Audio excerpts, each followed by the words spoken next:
Hello. Claire, So, hey, how are you, Claire? I'm very well. I'm very well. I've clicked the live button now, so we can I, All right. we can start. And how have you been? I'm going. I'm getting into the routine of now. It's summertime is beginning, and I'm gonna be hitting the beach for my own personal health and well-being. And because I live so close to the coast and to the beach, it's just a quick 5 minute ride from my house, and I should be taking more advantage of the benefits, the health benefits of the sea and of the beach, and stretching and exercising because I let myself go, and now I'm getting back improve physical. It instantaneous. I'm doing more stretching and Oh, a little calisthenics and a little bit, going back into trying to do more sit-ups and push-ups and get back into shape and swimming. mm, It's like it's good for the to release all the tension in your body. mm. It's the iodine and the salt water and the negative ions that you breathe in from the waves. The beach can improve your health tremendously if you sort of like commit to going and taking advantage of it. Just walking Yeah, if you along have a the really good swim, you have, I don't know, this really pleasant, tingly feeling all over right. you. Yeah, and it's the salt water. The salt water is very healthy. It's very good for you. And Oh, so I feel better. I went to the beach today again. I was at the which beach beach again. do you go to? Do you go to Carmel Beach, Zamir Yeah. Beach, Dado Beach, or Student Beach? Oh, you know all those beaches? You I'm looked them looking up? at the map now. Well, the bus that I take drops me off at the beach that's known as Carmel Beach, and Mhm. then I start walking along the boardwalk there, and I head south towards Dado and then Student Beach, and because there it's less congested, it's less families, it's more just to relax, and less kids. I mean, I have nothing against kids, but I just want to relax at the beach. And they're Mhm. always making a large yelling, running, screaming, yelling, Mm. playing. And I just want to relax. I want to do my stretching and do my exercising and take a swim and relax, just looking at the waves crashing and just on the horizon. It's very good for you. It's just like I was so foolish to not really take more advantage of the beach because I live so close, and it's just Mm. yeah. So I went down to the beach that's known as Student Beach Mhm. because there you can lay out on the sand, and they've got like artificial grass there too, so I could do my exercising and stretching. And Mhm. yeah, it was awesome. I'm sorry, I got tired from all the You'll have a from really all good night's sleep, and yeah then you get from all the hungry after a good swim, or I do yeah anyway. yeah. I exerted myself real, but I feel more limber. I feel more flexible, and I feel less heavy, and I Mhm. can feel like I can move my body around a little better because.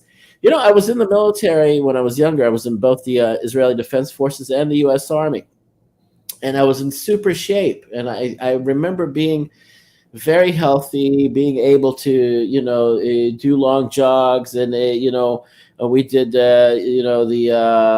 when I was in the army in U.S. Army in Germany, in Bavaria, we did I used to be a Stinger gunner, so we used to have to hump the Stinger missiles along with our backpacks and heavy gear, and so we Mhm. used to do all these serious marches and drills, and it took a lot out of you. It was like like infantry, level a sort of requirements that I met while I was in the U.S. Army. I was in good shape. I'm far older than The I was. bazookas, aren't they? These Stinger. The Oh, Stingers, yeah, they're anti-aircraft missiles. It's what is the big story in Ukraine. What the Americans are shipping over to Zelensky and the Ukrainians. I shot two of them in live fire exercises. where it was in the northern part of Germany, along the Baltic, I believe it is. It's in a it was in a city called Kiel. It's like it was a submarine base during World War II. It's a famous coastal German city where they had their submarines and their submarine bases. So they have we went to they have an air defense base there, the Germans, and they have a range that is like it's right also along the coastline, and there are cliffs there. So it's like there's a field where on base where it's like live fire sort of a what would you call that range? It was the range. So that's where they fire these targets. There are these big orange rockets. They're unguided, but with engines that simulate helicopters or jets. They shoot them off of ramps over the ocean, and you're there on the range there. That's when you do these live fire exercises. You assemble the missile, get it ready for firing, and then they launch the target. Then you fire your missile. I have it all on video. We recorded it, and it was a good time. I fired 2 missiles that hit the targets. 2 years running with live fire exercises, and it was a good time. I mean, it was a life, like a learning experience, like a real. Is there much of a recoil when you fire from a bazooka? Well, a little bit. There's an explosive launch motor, and it makes a loud noise. While you've locked onto, it's just like a missile from a helicopter or a jet. You lock onto your target, and all of a sudden you get this ringing noise in your ear on your left side, and there's a buzzer on your left cheek that buzzes, that tells you that the missile is locked on to the target, so you can fire. It is dramatic, like a dramatic event when you finally launch this missile and off your shoulder, and it doesn't recoil that much, but it's an explosive. It's a large, loud, explosive sound, and there's a launch motor that launches the missile out of the tube, and it leaves a lot of this white gas all over the place. And you're not supposed to breathe it in. And then the missile's engine kicks in, and it starts, pursuing the target with its eye. It's got like several ranges where it can see the target in multi ranges of light, and infrared and ultraviolet. It's very, very effective in shooting down low-flying aircraft like helicopters and jets and everything like that. It's a very destructive weapon. It's because it's undetectable at first, and it can sneak up on whoever's flying around in low altitude, and it's taken down a lot of helicopters. It's a notorious weapon in Afghanistan that the Mujahideen used to repel the Soviets, and then also in many places. But now in Ukraine, I think the Russians have managed they've learned how to foil the Stinger missiles. I mean, there is footage of a lot of Russian helicopters being shot down by Stinger missiles in Ukraine. Very dramatic footage, but it's a very sneaky weapon, because you're on the ground, you're undetectable if you camouflage yourself.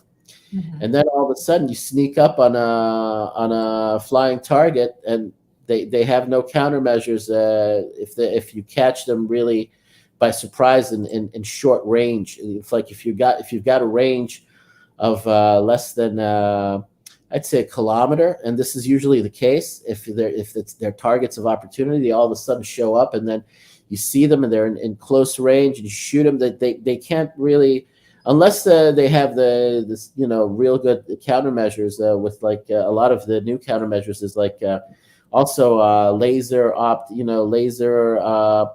it fools the eye of the missile. It shoots a laser into the missile. It's not just like chaff or flares or that kind of stuff that they use the aircraft to sort of repel, surface to air missiles. So yeah, that's my name, Sam, surface to air missile. Anyway, so that's what I So, did. so that's called an anti-aircraft. What's it called? I'm just trying to remember Yeah, all the technical names. Uh, AAA, anti-aircraft artillery. But ah, it's in that category, but it's a missile, so it's a surface to air missile. mhm. It's Okay. a it's a it's a it's an interesting sort of occupation.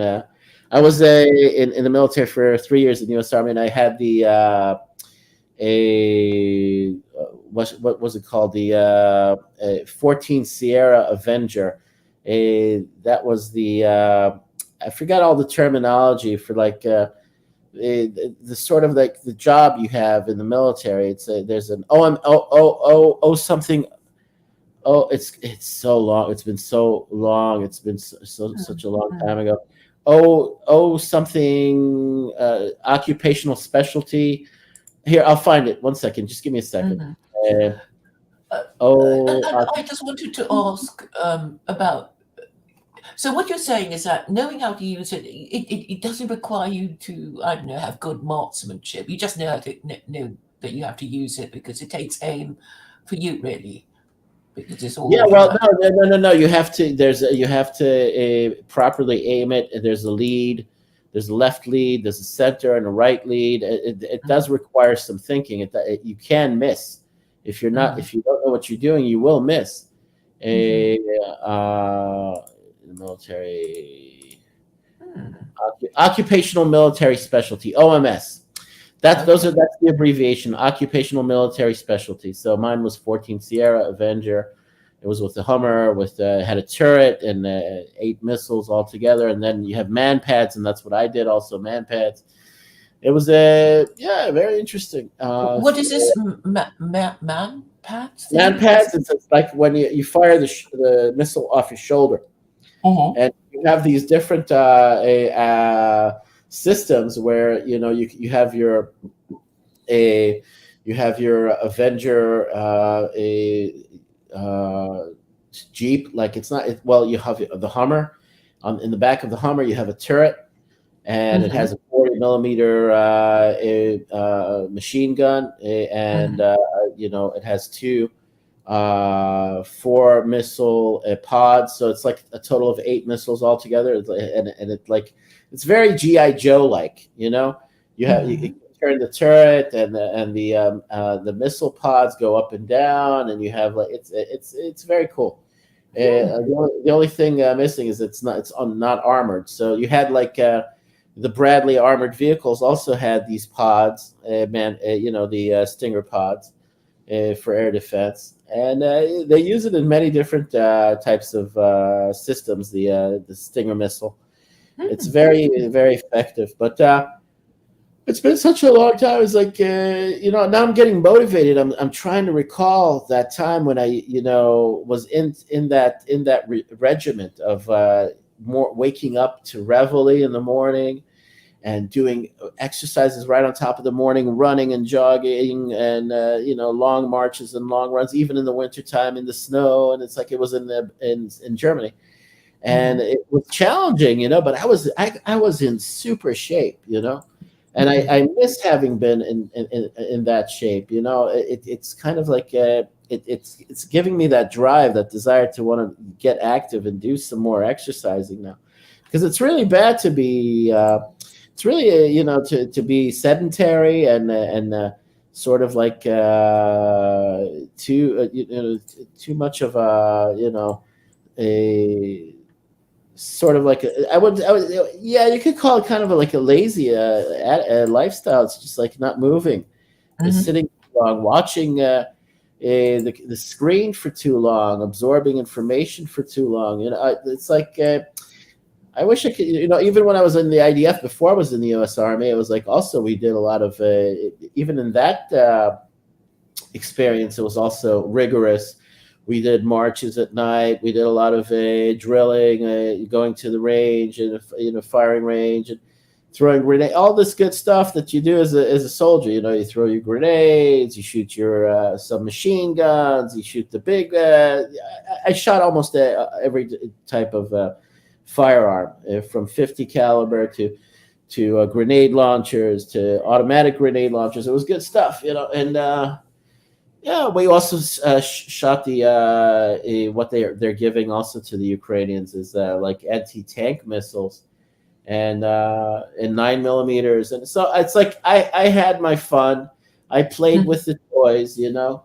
And so I'm having flashbacks to that kind of the time that I was a sort of like really motivated and active, and I was always on the move, and I was always like taking weekend vacations and driving all around Europe, and I was very active. And now it's like comparatively, it's not. I hate to say it, I'm not happy with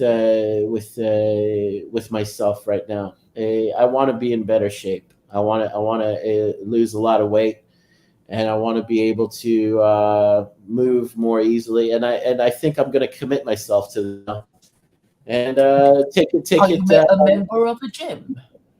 Yeah, well, no, well, more the beach. You know, I'm going to do jump rope. I have a really good pair of jump rope, and I'll take more. Is that skipping rope?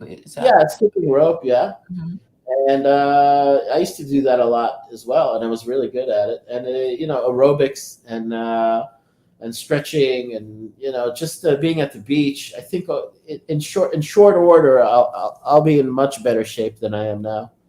You know, I gotta do it for, you know, if I want to attract a future girlfriend or a future potential wife for the future. I can't be this slovenly, overweight, you know, heavy. No woman really likes that, and I can understand that. So I'm going to try to take things in hand and take care of business.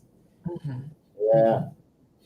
Well, you feel more confident and, you know, all that kind of thing.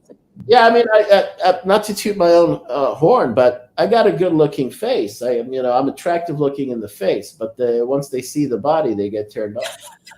You know, I got to take care of the body. I'll be blunt about it, yeah. But anyway, the characters you had in your comments section yesterday. Snarky, you know, a contributors to the discussion. I only see what they say after we end the show, and so I'll respond to some of their snarky, snide comments. It's the things that I repeat in my rabbi's name and the messages he provides. I see it as a great privilege and honor to repeat his messages in the name of this rabbi, not taking credit for what he says and what he has to provide as far as what to look forward to in the future. Because I trust his word. I've seen all of it, you know, come to light, and I take him at his word, and he doesn't disappoint, you know, at all with what he says and what he envisions and what he sees and what he declares even. So, you know, people are telling me, well, think for yourself, Sam. Be your own person, Sam. And it's like, I don't want to put these people down. It's like, you know, who the hell are you? You know, I'm not in the same place anymore, and mentally and spiritually. I think I've really transcended the kind of thought process that these people are still in.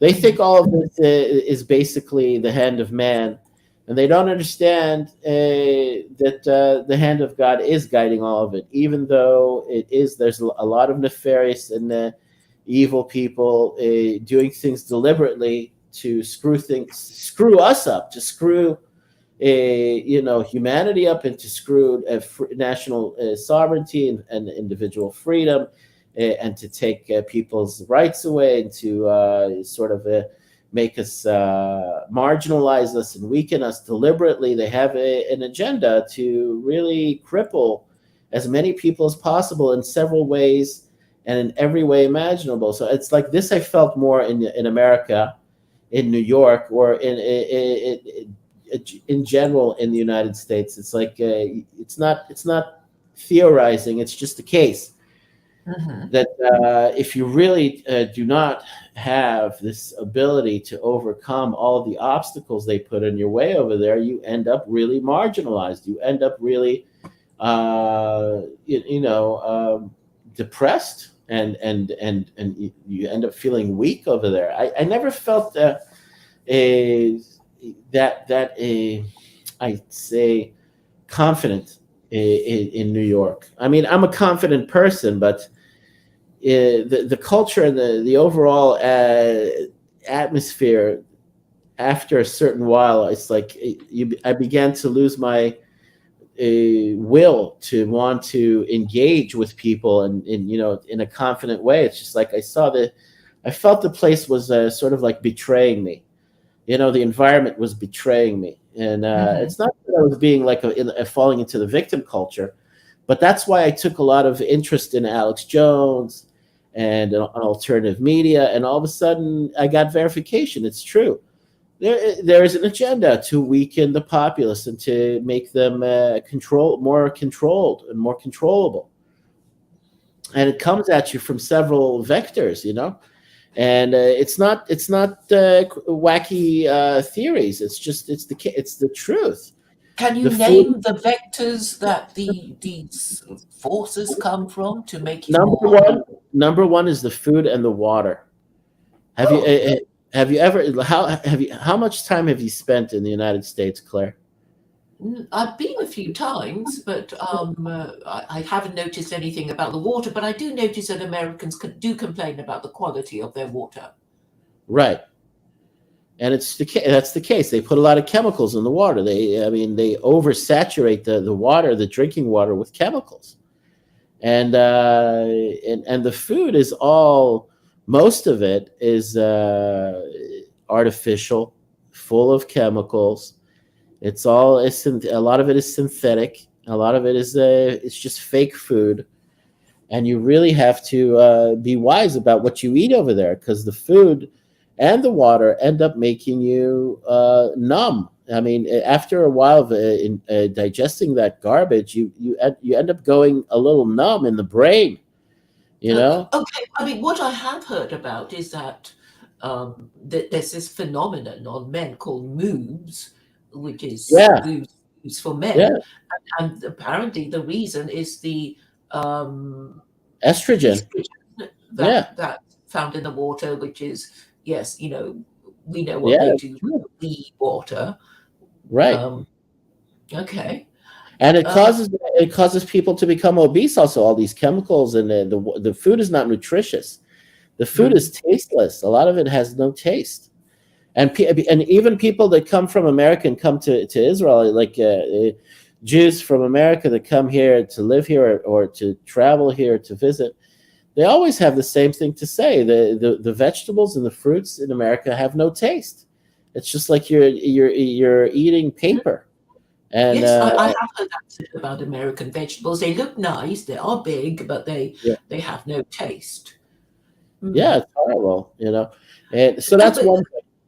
Yeah, go yes, ahead. I Sorry. wanted to ask a question about moves. Do they disappear once men have them? I don't know if that's, it's like, oh, you're an Oh, environment. somebody put. Oh, there was that you. You put the OMS, the occupational military specialty over there. The FIM 92. Oh, the Stinger.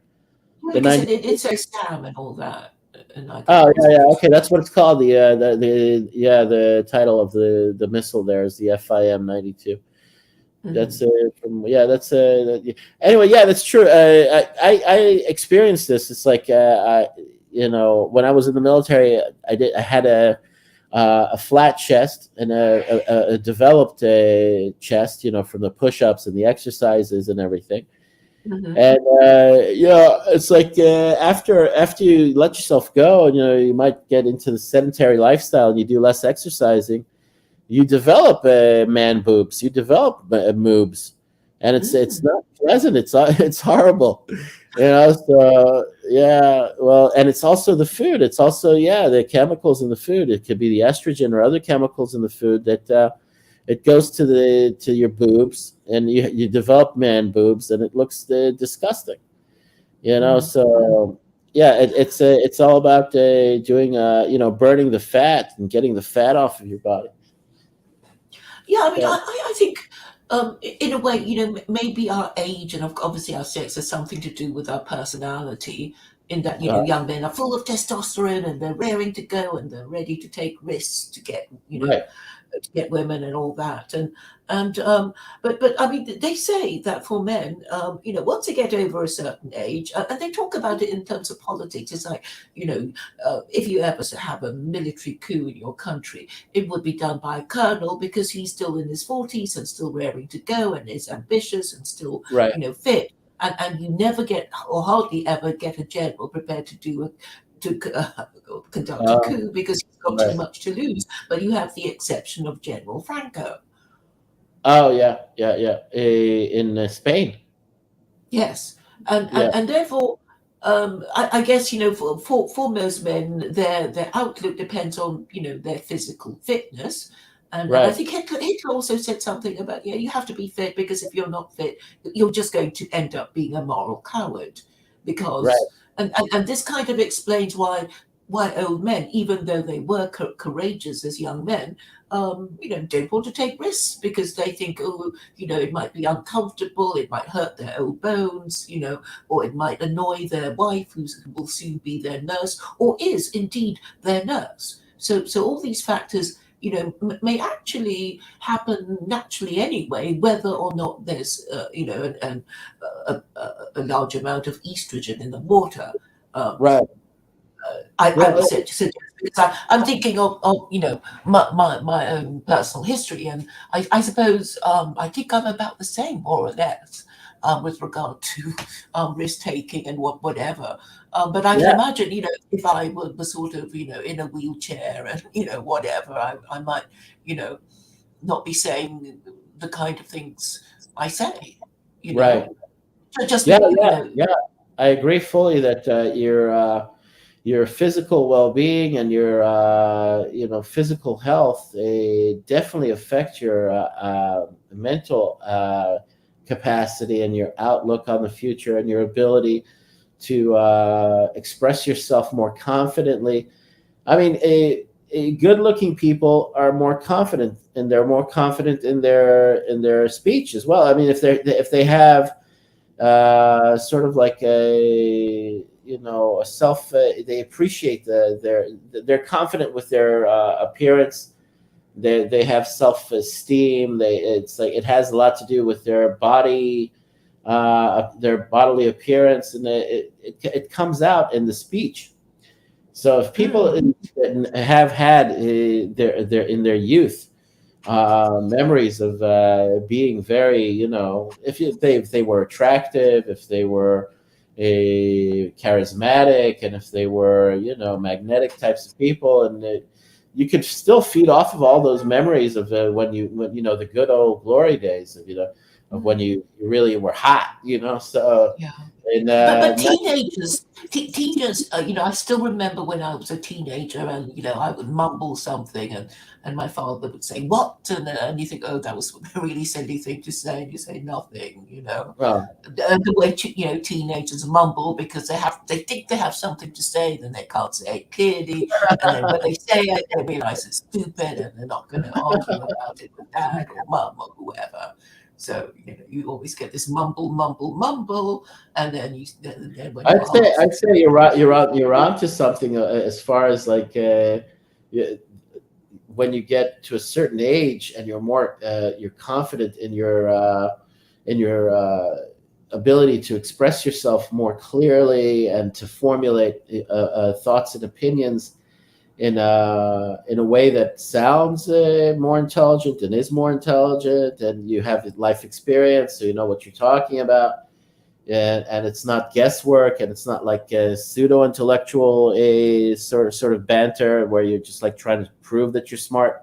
You get to a certain age and you know what you're talking about. You're confident about what you're talking about. whether you're like me, whether I'm going off of a lot of what my rabbi's cues and my rabbi's lectures and messages, it's whoever it was in the comments section yesterday. I'm not a parrot and I'm not a drone. I have my own opinions on things. I do my own research, and I do look for information to validate what a lot of the things that my rabbi says. I want to corroborate it, and so I do my own work, and I don't just go off of what he says. I just use what he says as springboards to actually sort of embolden those positions that he provides, and say, yeah, well, they're correct. He's correct. He's on the money. I have the proof of it here, and look here, and look here, and look here. That's what I did yesterday. And I mean, they can those people in the comments section, they can continue to mock, and they continue to make jokes. They continue to make light of the stuff. Somebody said that guy in Lebanon, he says he's supposedly Jewish. The guy that goes by the name Pigger. He says that he's actually an Israeli who lives in Lebanon or whatever. He's an Israeli living in Lebanon. No, in Jerusalem. Oh, I thought he was living in Lebanon, in Beirut or someplace like that. Well, no, you're confusing him with that woman. Oh, that woman. Yes, All right. who lives in Lebanon, but they're different people. Okay. Well, whatever. He likes to criticize me because he's probably a secularist. He's a leftist and an atheist type. That's what he sounds like. His mother is Jewish. I think a Reformed Jew, and his father is Christian. So that explains a lot. That explains. That's why he kind of like dismissed me yesterday and said, "Well, Sam will be here in 20 years, talking about the end of the world and end times, and nothing will have changed." My rabbi has a response for these people. He says, you're going to get a really rude awakening and a wake-up call that you will never forget, ever. And that's the subject matter we were talking about yesterday. It's like dismissing the obvious threats and the obvious developments as though they're just routine things that have always happened and always will happen, just like shrugging it off. And that's going to be their faux pas, if I have to use a fancy French expression, their mistake, their faux. They can continue dismissing this stuff, but it will slap them in the face. Well, actually, Pigger was. I mean, I met Pigger through actually, a kind of Nazi LARPer kind of YouTube channel.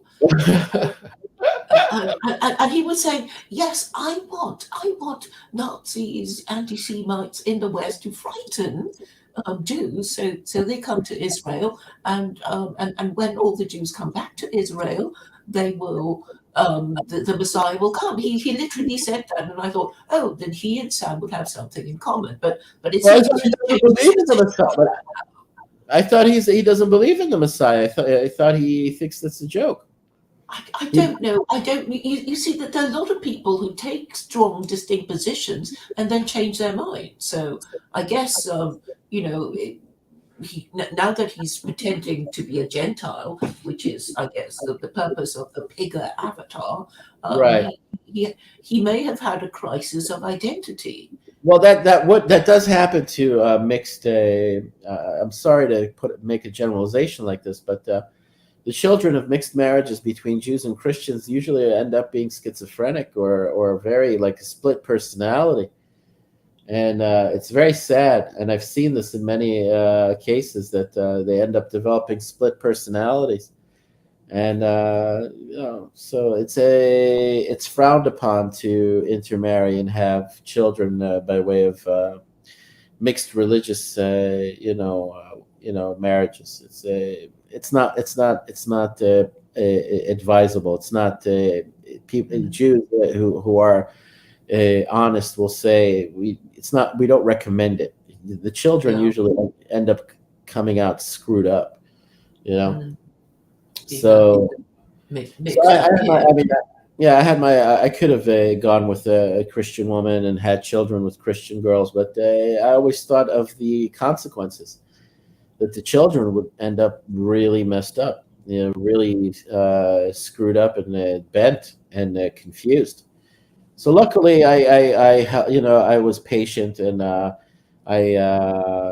kind of waited for the right opportunity, and yeah, that when I wanted to have a child, I got the opportunity to have my son, and I'm happy with that decision and Mm, no regrets. I'm very happy that, and I have him here, so he's less confused. I mean, he has his identity is not mixed up and messed up because my identity got mixed up at the age of 7, 8 when I was taken to the United States by my parents left and immigrated from Israel to the United States. And mm, I developed like I wouldn't say it's not like I wouldn't say split personality. It's just like you develop two different types of mentalities, two different types of languages, two cultures. You're dealing with this. You're juggling more, and I mean, it can help to develop you as a person, and and to have a couple of different cultures in your upbringing as part of your foundation of building who you are. From your early years, it's a plus, it's a benefit, but it can also lead to a sense of like a lack of belonging. You don't feel like you belong here or there. You belong to so many different types of spheres that mm, it's not 100. You're not 100% this or not. You're not 100% that.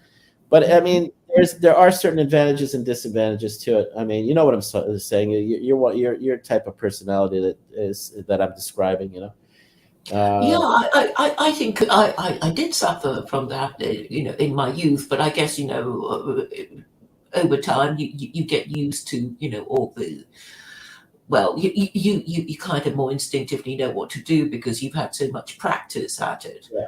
But what you were saying reminded me of a time when I had this male friend who moved up north, and I went to visit him, and we were in a pub. He ordered a drink, and he ordered it in a northern accent, which he didn't have when I knew him, in the south of England, and Okay. even that. I mean, he's still English. He's just moved from one part of England, to another part of England. But then, the English can be mean to each other on the basis of your Right. accent, depending on. Yeah, yeah.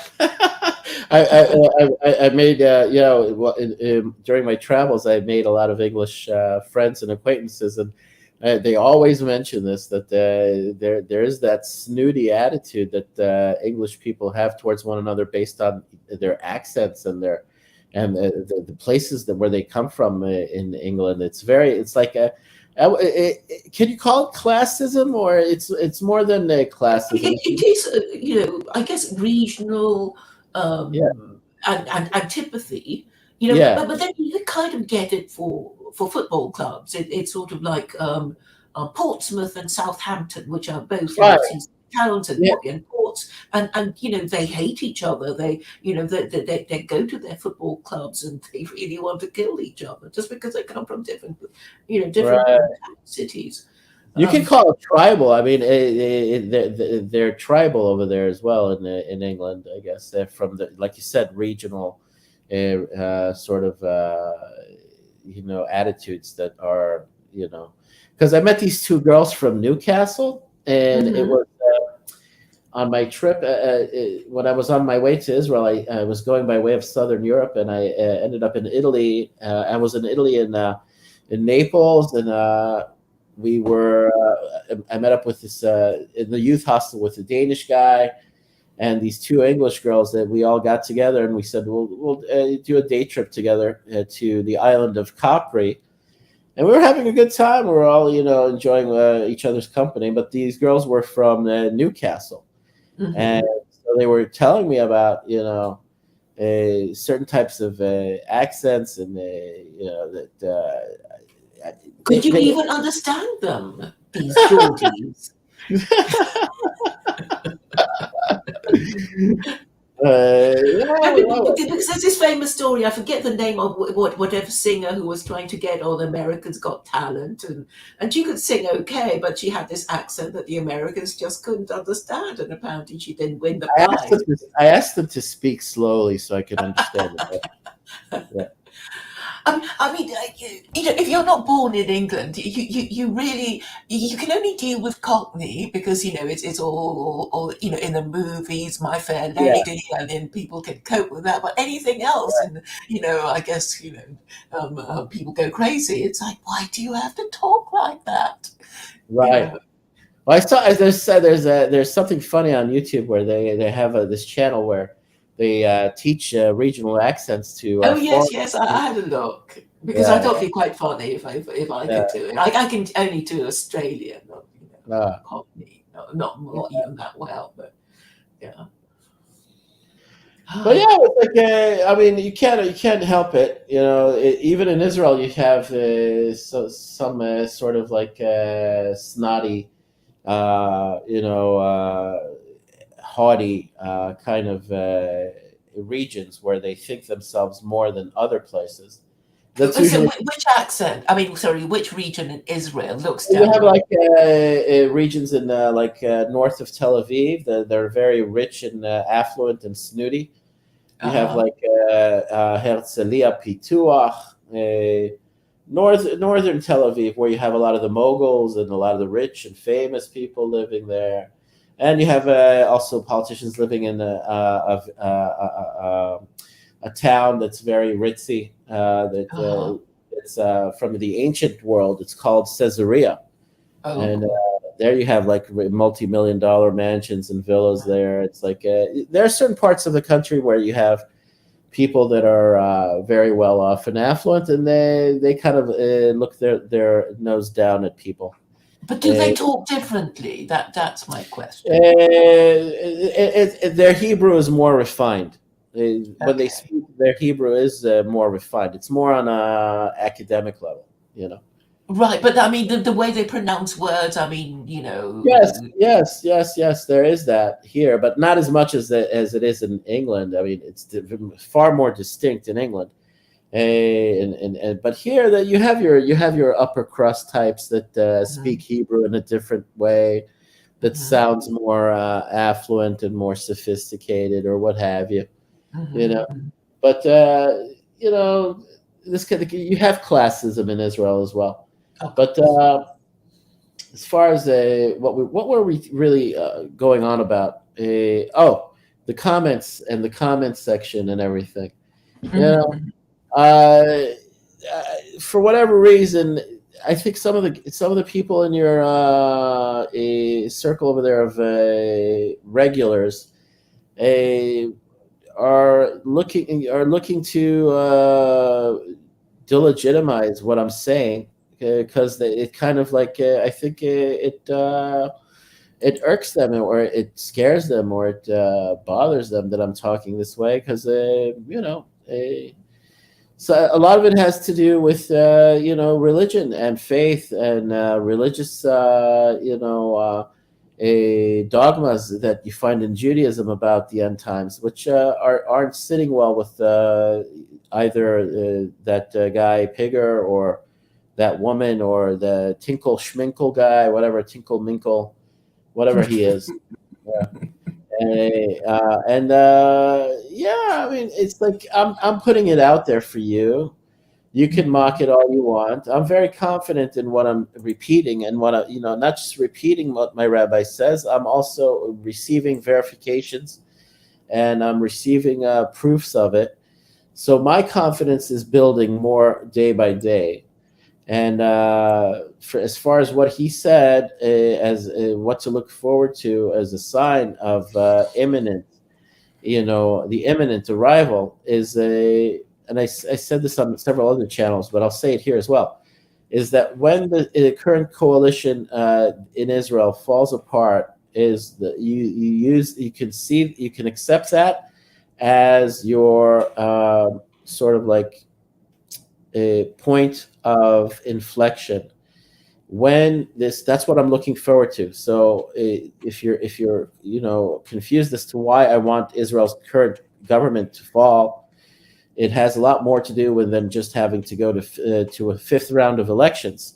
There's a great expectation here that when this coalition falls apart, it will be the inflection point, and we will have a mighty, a paradigm shift that will be global. And that's what puts off a lot of those people in the comments section. That's not what they believe, and I'm just putting it out there as a reference what I've said today, and because I'm referencing my rabbi in the many past several lessons, what he's repeated this, that you can use the fall of the current Israeli coalition as a sort of like a starting point, or as like the event that will mark the greater event of messianic revelation. And I put that video out on my YouTube channel. Basically, Sam from Israel is my YouTube channel. Mm-hmm. And you'll have a lot of my rabbi's videos there that I interpreted and I captioned into English, in English subtitles. A lot of the videos there, I did the work myself. I did the editing, I did the music, I did the all the the intros and the outros, all that. I have a little of experience in editing from my school days, university days, and everything. So I put that to use. I put a little bit of that knowledge to use, and for whatever reason, everything, in my opinion, that I've lived through and gone through has made me capable of fulfilling a certain role here. And for whatever long, whatever period of time that remains, I'm glad to do it, because at this point, it's like I'm uninhibited about it. I should keep my mouth shut with certain people that, I get myself into hot water with certain people and I turn them off. But, at this point, I don't care, because it's so close that things will work themselves out. And I'm positive about it. I'm hopeful. I'm optimistic. And to a lot of people, it doesn't make sense that why I feel this way, and what, because they haven't done the research, they haven't invested the time, they haven't really committed themselves. So it seems odd to them. It seems irrational, or it seems crazy. It seems like lunatic type of behavior. Well, I get it. It's like you're literally Jews, I know, are literally supposed to believe in it. It's one of the 13 principles of Judaism, right? Right. So I mean, I can't sort of say, "Ooh, sounds a bit weird," because he's actually a Jew who believes what he's supposed to believe. Right. Yeah. Maimonides' 13 principles of faith. And the thing is, when we're upon it now, how people wrestle with it is different, because you have religious people and ultra-Orthodox people, or religious Jews that are not really, they know, they're in a sense of anticipation. They understand that we're in this process now. But getting certain things, details and pieces of information that they'll also put them off, and it'll also they're not making the correct deductions. I think that is a problem. It's like, if you were thinking about it, then you would know, if this, then that. Right. Very good. It's the kind of letting all the information lie around without putting them together, because they don't like the conclusion, I think. Exactly. There are lots of people, Gentiles, who do that. A little suggestion about your videos. I think it would be really helpful. I'm looking at your video now, and I know you caption what your rabbi say, but if you could just actually write it down and put it in the description, in English, that would be even more helpful. Oh, sure. They talk in Hebrew, and but I can't. No, I got you. That's constructive criticism. I can take it. That's I can do that. Right. For the short videos that are like between 3 to 5 minutes, I can add the information into the description as far as like all the yeah, I could do more to make the short short videos, the snippets more understandable, and I'll add more information in the description box there for the next time Thank I you. put up a video of his. But That'd be yeah, for sure, no problem. But the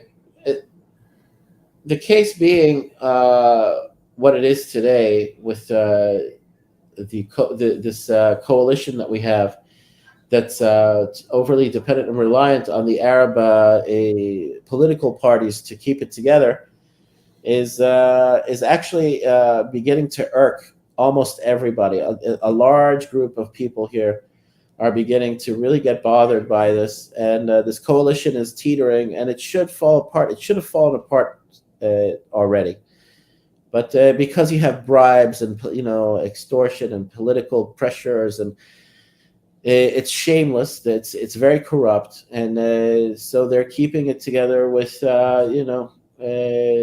duct tape and bubble gum by bribing and keep and sort of like enticing those that want to leave the coalition to stay in the coalition, and they're doing it out in the open in public, so everybody is disgusted by them. They're disgusted by all of them.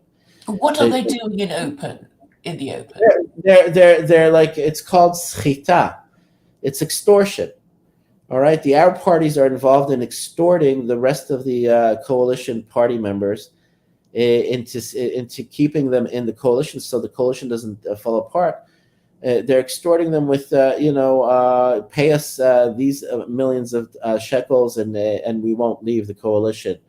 Or you have Lapid, the foreign minister, a despicable person, openly going to Arab ministers from the left-wing Meretz party that wanted to leave. It was also an act. It was also a sort of a ruse in order to continue extorting cash and to take bribes in order to stay in the government. She was going to retire her ministerial role and leave the coalition with a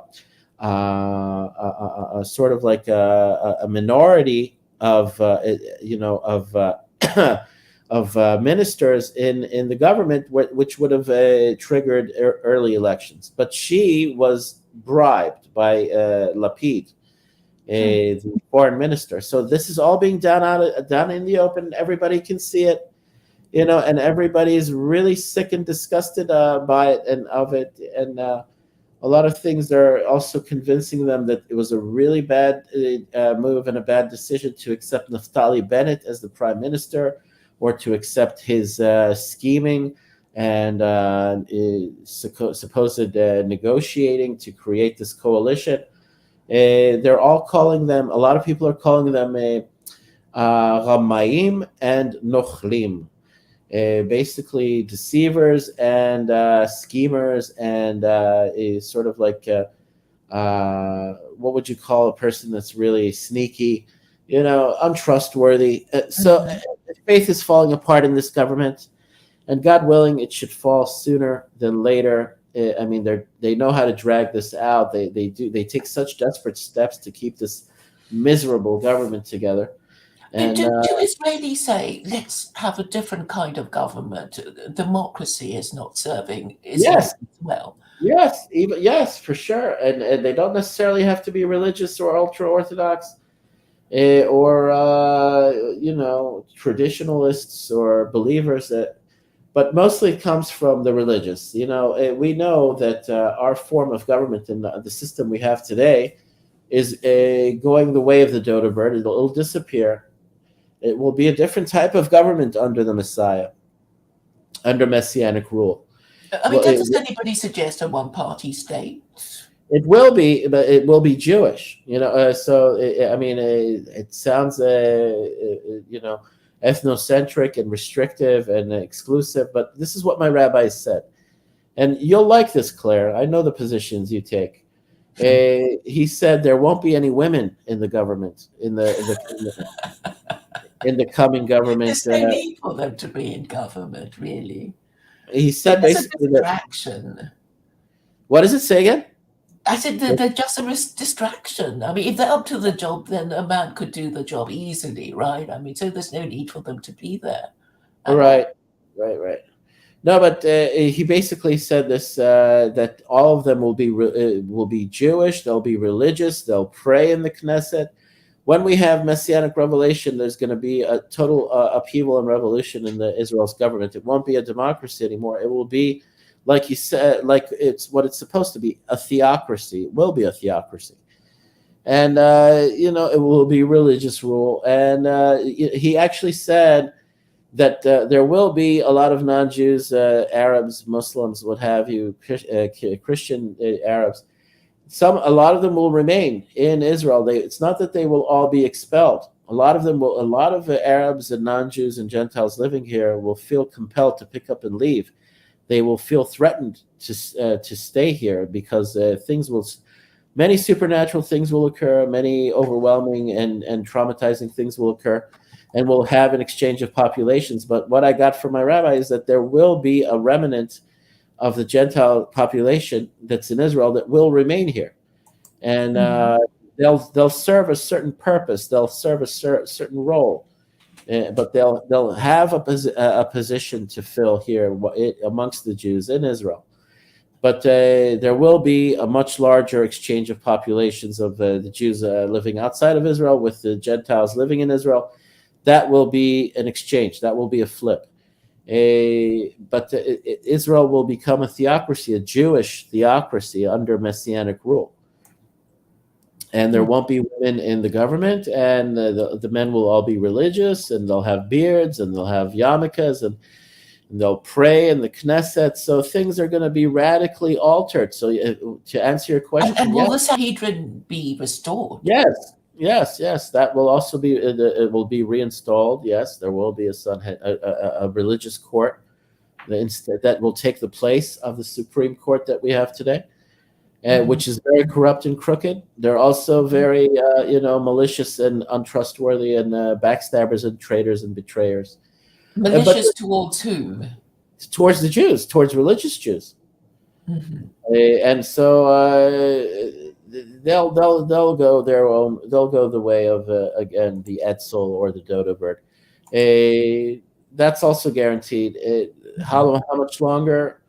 God willing, it won't be too much longer. Just as long as this effing coalition finally falls apart. They constantly tease us. Oh, this minister wants to retire. Oh, this minister wants to go over to the opposition.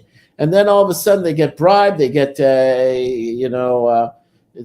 arms get twisted, and then they change their position, or they decide not to retire. And it's like a cock tease, They stop fucking teasing. Stop cock teasing us. Get this coalition out of our faces. It's just like the minute it falls apart. A lot of them don't know this. A lot of them don't believe in this. But this is what I'm saying to anyone, to you, Claire, and to anyone listening. Mark it as the day that messianic revelation has an edge up on everyone. Once this Israeli coalition, this treacherous, malicious government falls apart, mark it as a time for messianic revelation. And so that's what I'm looking for as far as the build-up. There's a build-up. I can't give time a windows or a timeline or a chronology. I could just say that as a certainty, my rabbi said that when this coalition falls apart, mark it as a time for messianic revelation, for a major drama to occur. And so that it's all in God's hands. I have to submit. It is in the hands of God. He will be the one to decide when. But now we've been given sort of like a bone, to chew on, or we've been given sort of like a treat. Or we've been given some sort of a tease. It's a real tease. It's just like waiting daily here. People are just, even people that don't realize what I've said, they don't realize the ramifications of when this coalition falls. They're so sick of it. It's so hateful. It's so miserable. It's so we despise it. We just want to get rid of it, and they don't realize it also comes along with messianic revelation. If they knew that, if the majority of people in Israel, the Jews that don't want this coalition, knew that what accompanies the fall of this coalition, the dismantling of this coalition is messianic revelation, they would be out in this. If they were true believers, they would be yelling at the top of their heads, disband this coalition. Get rid of this government. I mean, it's already a threat. It's already a problem. It's already a major bone of contention. But if they knew that what comes along with it is messianic revelation, they'd be yelling at the top of their heads if they were true believers. Get rid of this government immediately. But we'll see what happens. I mean, I'm hopeful. That's why I'm optimistic. That's why, despite the fact that, I'm a little disheartened because of, I don't know, man. It's because, the age has done me in, the lack of exercise, the lack of physical health. It all has,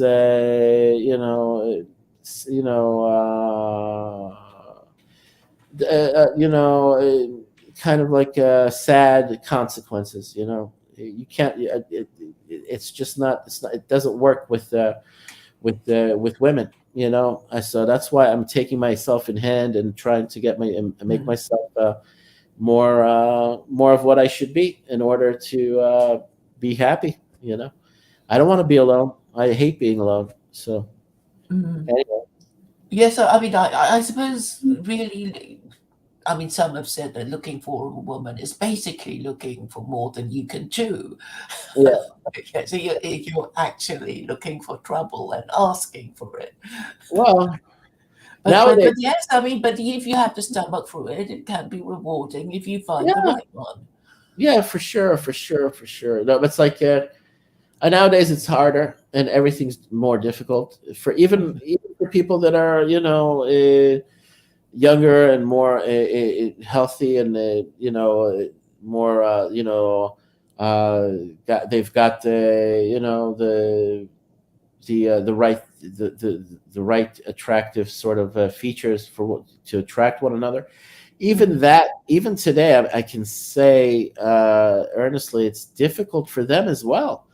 Because I mean, it's like good-looking people all of a sudden, I find that they're all of a sudden single. They can't maintain relationships. It's difficult to keep things together for them. There are all sorts of reasons why. That's why I'm also very hopeful and optimistic that things will really change for the good once the moment of truth arrives. So I'm hoping and wishing this coalition dies, because a lot of good things are promised to us for those that believed and for those that were in a state of anticipation and for those that submitted and said, it's in the hands of God and I submit my will to you. I'll repeat all these messages if that's my calling. I'll put this information out for people to hear, the warnings, the messages, the descriptions of what will happen. If that's my calling, I felt like maybe that's preordained.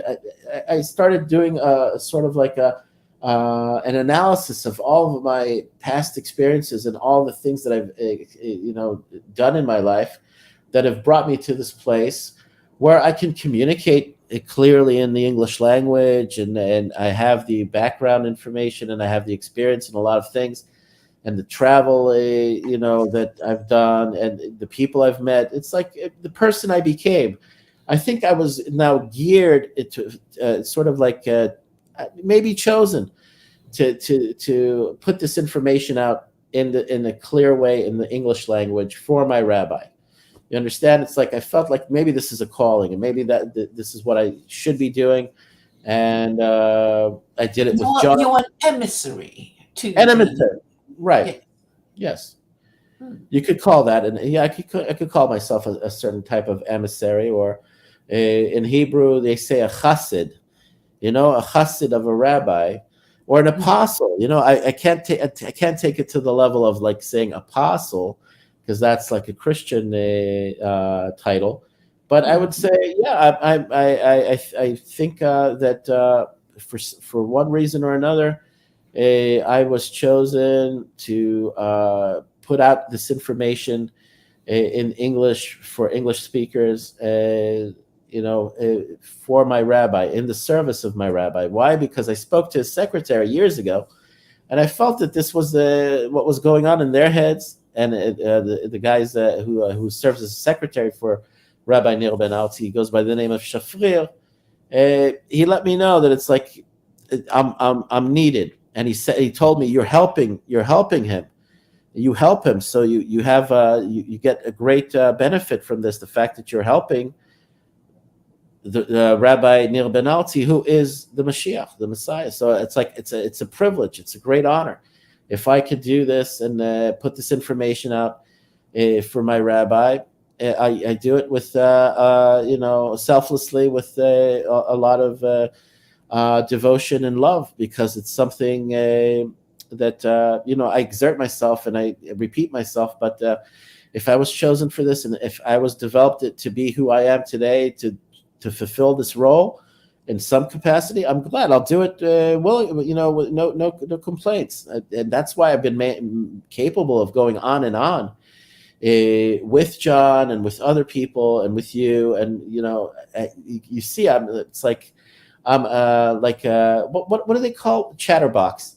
That's like that's what they call women, like chatterboxes. So I mean. Mm-hmm.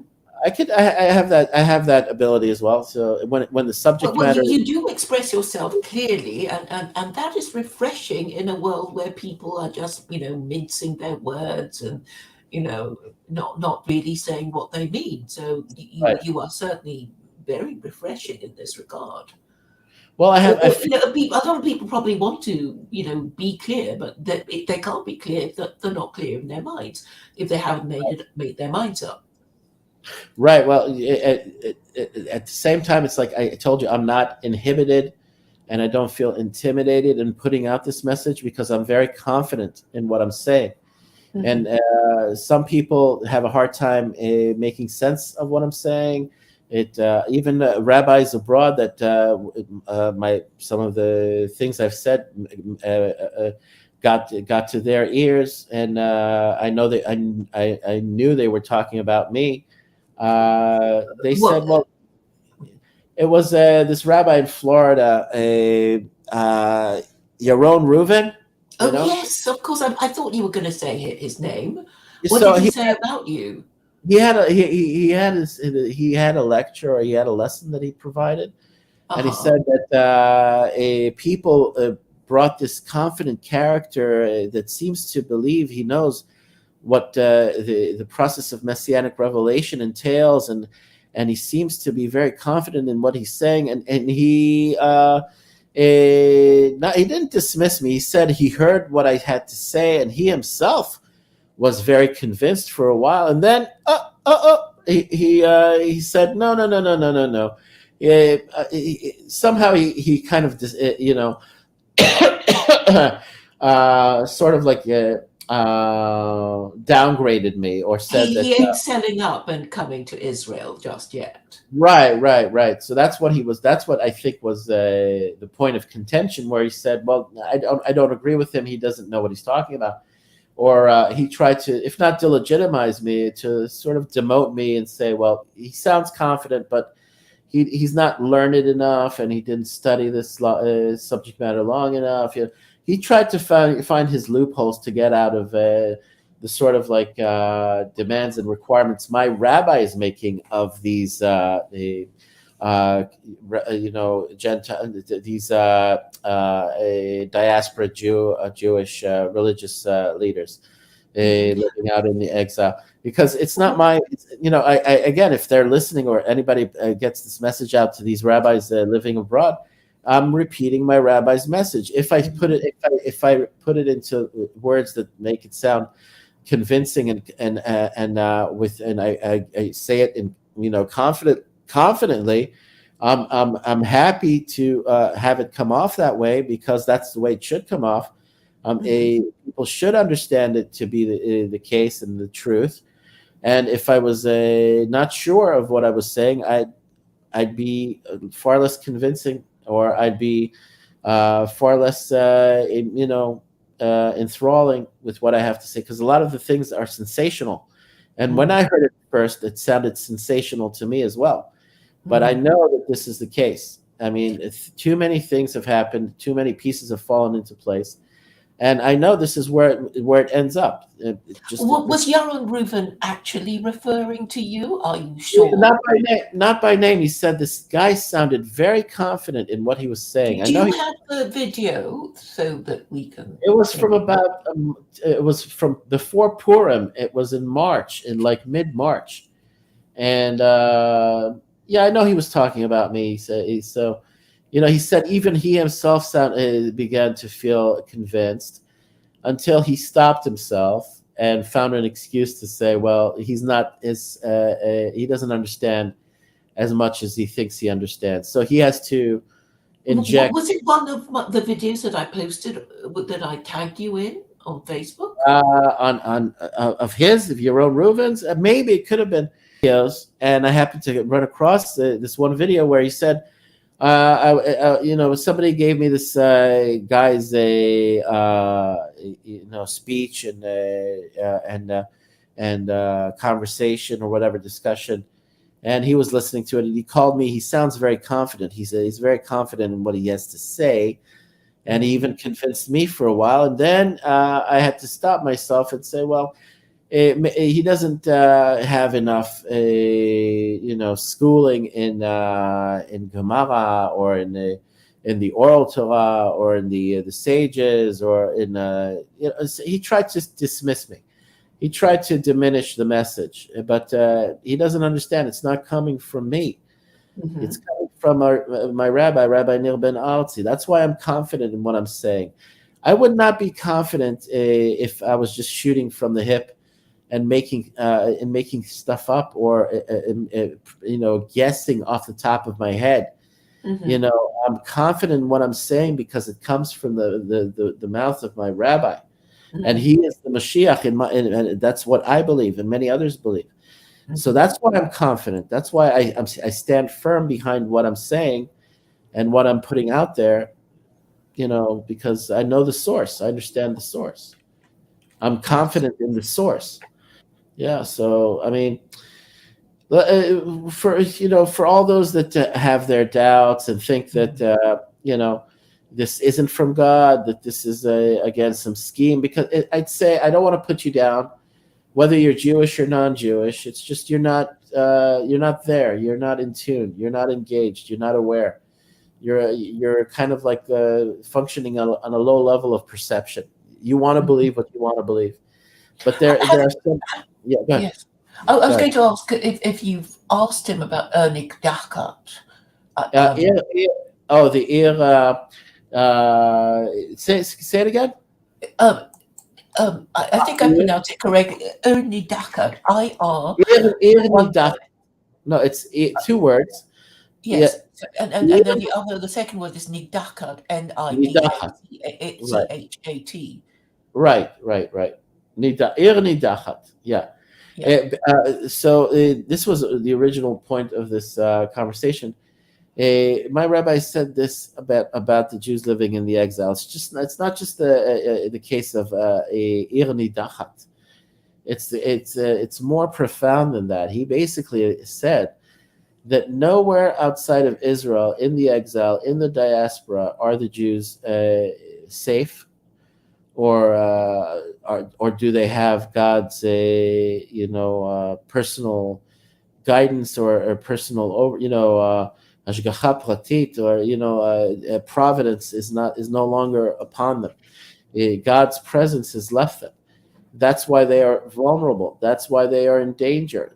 Once God's presence is left, only the forces of evil and the forces of impurity take the place of God's divine holy presence. That it's a protective force, the Shekhinah. He said the Shekhinah is left. That's why the whole of the world, if you want to call it Ir Nidachat, is the Ir Nidachat for the Jews. They shouldn't be there anymore. They're wasting their time there. Because they haven't done the thing they were supposed to do, which is to teach the Noahide laws and explain to Christians why Christianity is idolatry, and they're too scared to do it, basically. Yeah, well, the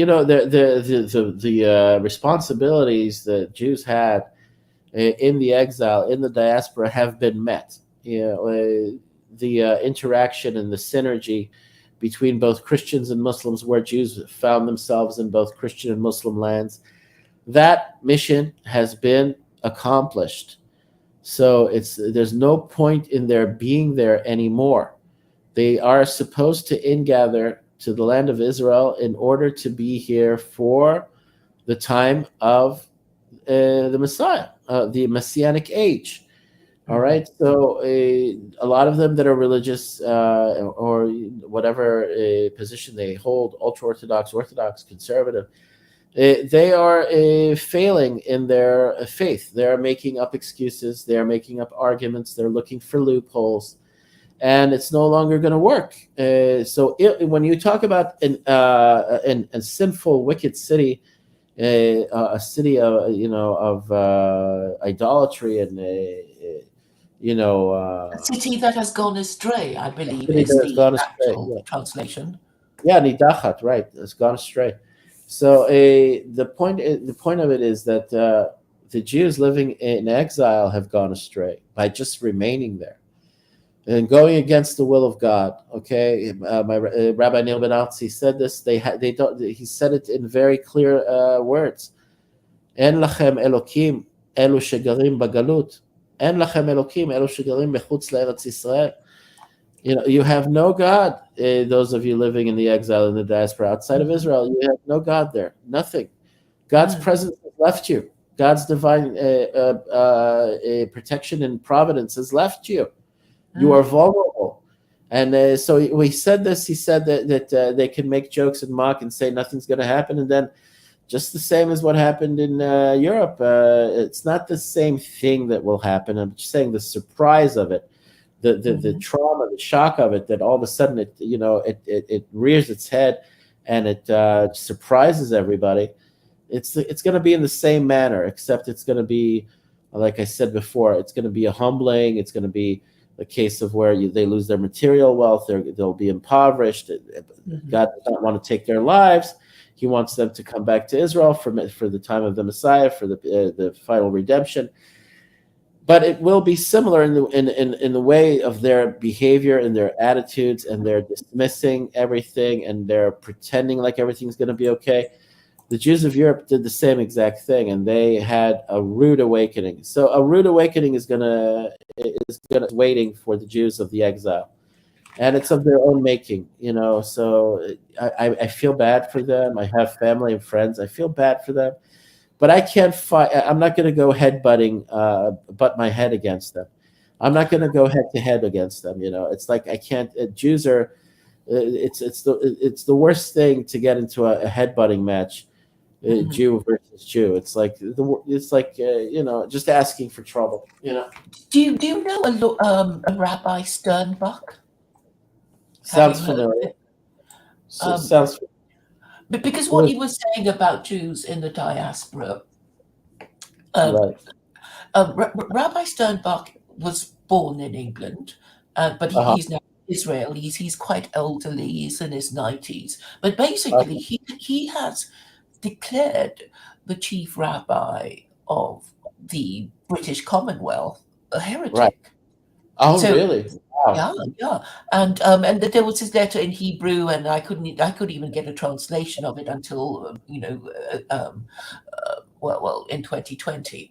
But basically, he was saying that all Jews who live under his authority, i.e., British imperial Jewry, or what's left of it, now called the British Commonwealth, are basically lost souls. Yeah, because they're still officially under the authority of Chief Rabbi Mervis, and I will post this link in the chat, and then I'll post it to you for your consideration. Okay. Right. Well, it's very courageous of him. I guess in his old age, he's lost all his concern about the backlash. Yeah, he's doing his job. He's fulfilling his obligations to be faithful to the Jewish people. And Yeah, I mean, yes. I mean, this arose as a result of gay marriage and right, transgenderism being taught, right, being taught in well, all schools in Britain, right, including, ultra Orthodox Jewish schools, and the right. fact that Chief Rabbi Mervis collaborated with the government in compiling the LGBT handbook for Jewish Horrible, schools. horrible, horrible. Yeah. I'm in total agreement with Sternbacher. Then. And one of the Dayanim in it was Manchester or Newcastle said, "Well, this is the end, and we might as well sacrifice our lives. It's all over." Or words to that effect. But anyway, I tracked him down and said, I asked him a question about the no-hide laws, and he said, "Oh, it's complicated," and you know. Right, And basically, he wouldn't engage any further, and he didn't want to answer any more questions. right. After saying, "Oh, it's Well, complicated." they sound like sellouts. Those are sellouts. Those are big time. I Yeah, mean, and I expected Rabbi Gabriel Krautz, his name was. He was featured in a magazine called The Advocate, which I think is the um, gay new magazine of America, okay, saying Jews should sacrifice their lives in protest against this abomination. right. And I thought, well, he's been so brave, saying all this sort of thing. I mean, I thought he might say a few words about the no hide laws, And but he wouldn't engage on the subject, so I had to no. leave. Well, I'll tell you. I'll tell you. Getting back to the question at hand of what with Jews, whether they failed or not in talking to the Christians about Christianity being an idolatrous faith and a false religion and pagan or neo-paganism, whatever. Jesus is paganism, is idolatry. It's worshiping an image. It's a graven image in Catholicism. The altar of Jesus in the cathedrals is Mhm, no different than what you find in Hindu temples. It's the same thing. And mhm, I went into when I was still in New York and also in Europe, but I recall in New York it was a Gothic cathedral, and I mhm. went in there with my then German girlfriend, and she was Lutheran, right? So she's not Catholic, but we went into the church and she was trying to kiss on me, and I pushed her away. I told her, "Don't kiss me in here," and she thought I was being pious, But I'm sorry to say this. It's not because I was being pious. It's like I shouldn't have been there in the first place. It's not even allowed. It's forbidden for me to even enter a place of worship where it's idolatry and paganism. But the fact Mhm. that a non-Jewish, I mean, I was in love with her still, but cute blonde, blue-eyed German girl. But she was kissing on me in a church. It's like I felt like it was. Uh, Infidelity. It was sort of like what do you call a Well, person of religion? it's inappropriate anyway, even as a Christian, but to Uh, I guess kiss a Jew in a church is even more. yeah, it's I, like I wouldn't say desecration, but what's the word for like for a religious person that sort of like abandons his faith or turns against apostasy or apostasy, or it would have felt to me like apostasy. It would have felt to me like some sort of like a avodah zarah, idol worship. I'm in a church, Catholic church. There's an altar of Jesus. I've got a German Lutheran girlfriend. She's going to be kissing on me, and it's like a total betrayal of my faith to the fullest extent. So I kind of turned her, yes, yes. kind of like pushed her away. Don't kiss. And she didn't. Kissing an idolatress in a place of idolatry. I Yeah, mean but but she got confused, and I didn't correct her. She thought I was being pious. She thought ah, that expressing sexual sort of like sexuality in a church is wrong. But she didn't understand. It's like my mind was working in totally in a different direction. But I thought it was funny. That stayed with me, that memory. Yeah. Anyway, but yeah. You talked about a church, and this reminded me, I think, of a church that I visited. I think it was in Bruges, and basically, okay, so I went in and I saw this Zeus-like figure, in white Uh-huh. marble, and I thought, what is this? And then Right. the caretaker, or whatever you call him, Yeah. said, that is our Holy Father. And I looked at it and I thought, oh, like, you're not supposed Oh, to. Zeus. Oh, You wow. know, yeah, yeah, I can find a picture of it. Oh, that's Um, like what they kind of equate with that with I won't say the name, but the Jewish God, yeah, the mm, Hebrew God. But I was in Milan with my ex-wife on honeymoon when we were still married, and again I made this stupid mistake of going into the cathedral, and the main cathedral in Milan. It's very impressive, but even there in that cathedral, you have also marble statues of these very macabre like figures that look like they're skeletal and dying, and it's very sort of like macabre and morbid. I said, what's this doing in a church, in a cathedral? There are a lot of like themes that are very horrific and macabre mhm, and morbid in these cathedrals. As beautiful mhm. as the architecture is, and the glass pane windows, and it's very over. The roofs, the buttresses on the roofs, and the flying whatever you call them. The flying buttresses. The flying buttresses is very impressive. It's overwhelming Mhm. and beautiful and everything, but it is pagan. It's idolatry. It's like nauseating. Yeah, yeah. Do things like, oh, it's the blood of Christ. Yeah, well, They just make up things. It's the, bit of wood that Jesus died statues on. everywhere, saints Would and you like to golden. buy some? I understand. To be fair, growing up in New York, and also having a family from Europe, and growing up in Western culture, Mhm, and Hollywood celebrity culture. In my mhm. day, when I was a youth, Hollywood celebrities were literally called gods on entertainment television, whatever. The Hollywood gods and goddesses. So it's like also this Pop the Greco. Idol, I mean, they still have it. American Idol, Pop Idol, Yeah, yeah, unashamed idolatry. yeah. But it's like I felt the ethos of the Greco-Roman world. Where Mhm, you put man on a pedestal, you worship men, you worship women, and the golden statues and representations of somebody. It's just there's something. It can be sexy, it can be mhm. appealing, it can be attractive, it could be sort of like hypnotizing, it could be addictive. I got into it. I was very much into a Hollywood celebrity culture, and when I was young, who Mhm, didn't? There were certain celebrities I looked up to, that I wanted to imitate. mhm, But after a while, you realize what it's all about. You can trace it back to its origins, and then you realize it's idolatry. And it's like working, graven images. It's all in the same sort of vein. It's all in the same sort of category. And then you realize you need to, and you must reject it. You must say it, that there's, I won't have any of it anymore. You know. mhm.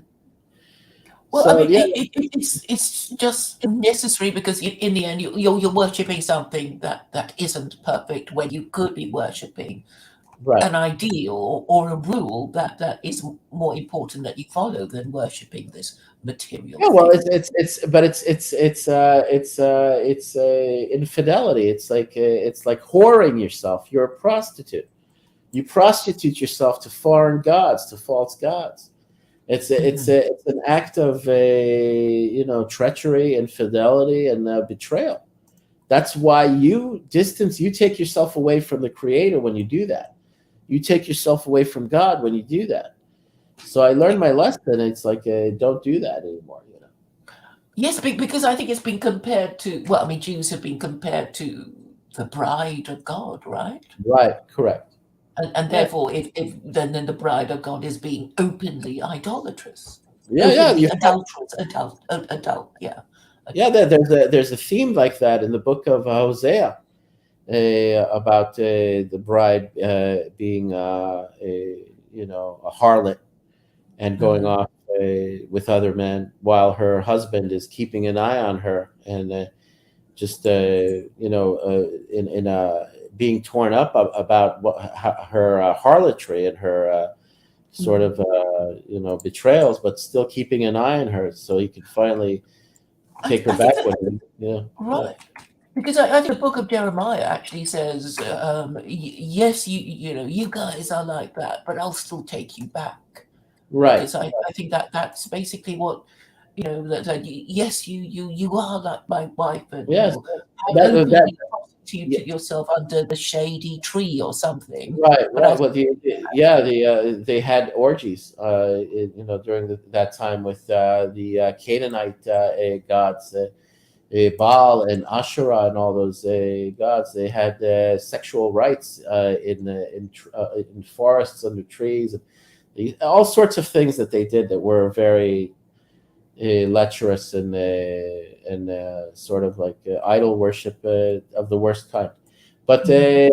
the thing about Jeremiah is that when it refers to the new covenant, it refers to the new covenant that will be drawn up during the Messianic age. And obviously, the Greco-Romans and the Jewish treacherous aristocrats of the first century used Jeremiah to, force a paradigm shift or a conceptual, shift to say that the new covenant had arrived in the first century under the Romans, which is all contrived and phony and bogus and very nefarious, very evil of them to have done that, to pervert the meaning of the prophets, to pervert the meaning of Jeremiah. The new covenant comes by way of the true Messiah and the true Messianic era that we are upon. The new covenant will be made soon. The things will change. The third temple will be built, and we'll have a totally different, not a totally different, but a new covenant, meaning there will be a lot of changes. Once you have temple Judaism return, rabbinical Judaism is no longer going to be required. I mean, it's gonna be a radical change. Mhm. So that's what is referred to when Jeremiah is talking about the new covenant. All right, Mhm. Mhm. and I'm losing my voice. I gotta go wet my throat. I'm gonna Okay. go get. So I think we're gonna be ending it. All It was a righty. pleasure. It was a pleasure, Claire, and whoever heard Same this. here. Good night to everyone, and whoever heard this. If you have a problem with it, I don't care. Have a good night. All right. Okay. I thought Bye. you were going to say something else. No, no, I kept it clean. I kept it clean. I left the Thank you. Brooklyn out. I left the Brooklyn profanity out of it. All right. Okay. Bye. All right. Thanks, Sam. Bye Bye. bye.